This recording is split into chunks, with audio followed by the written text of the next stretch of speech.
Hello and welcome to this episode of Nerd Bytes. Today we are walking through New Relic's CLI obfuscation for secret management within the infrastructure on host integrations.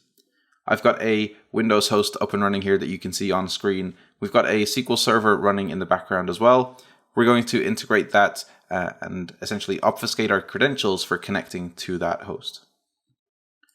So in infrastructure, you can see we're getting some host level data coming through.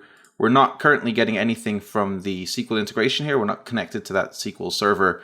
And when we look at the reason why, it's because that we don't have access. We've got a fake user who just doesn't have any access right now. So we're going to fix that.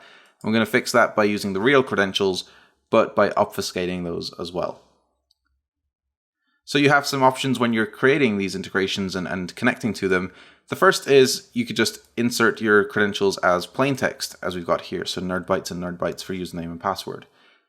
That's a possibility, but obviously inserting credentials anywhere in plain text is bad practice. We would prefer to obfuscate those. And so your second option is to obfuscate them individually.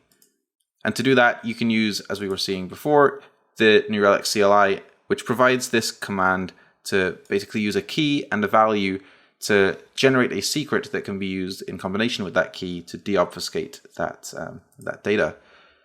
So here we've got an example where we've got the username built into this command already.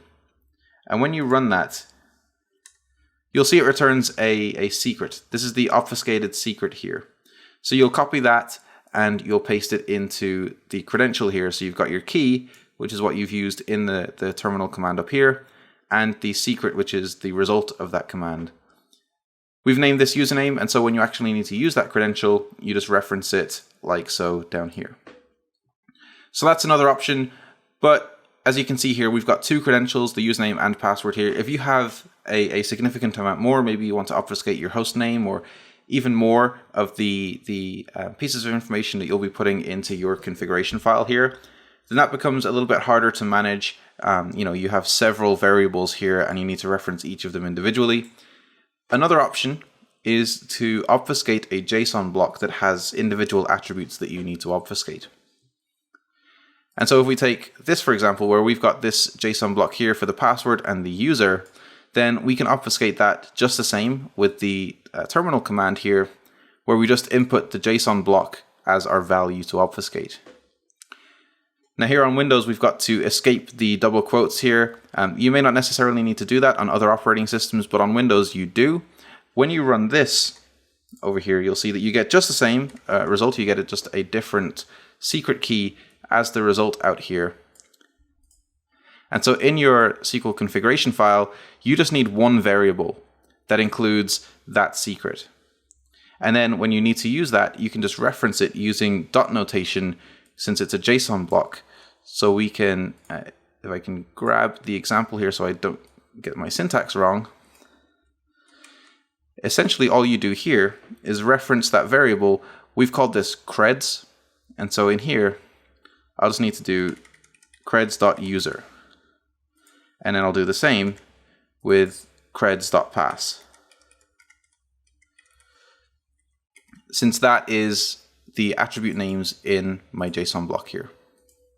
So I'll save this, and then I'll come out here and I will restart the infrastructure agent.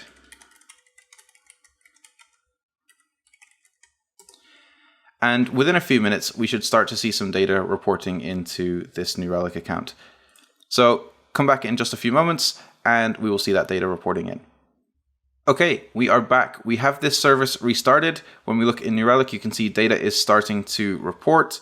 And if we look at the latest log message coming in from that SQL integration here, login has succeeded for that Nerd Bytes user. So we've been able to deobfuscate that username and connect to the database, and everything is working just as expected. So going forward, when you need to obfuscate your credentials and you need to do so with multiple credentials, take a look at doing so with JSON notation here and then using dot notation when you need to reference those credentials.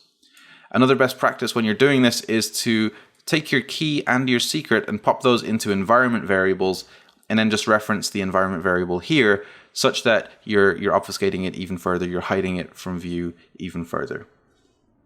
That's it. Thanks for watching. Come back next time for another episode of Nerd Bytes.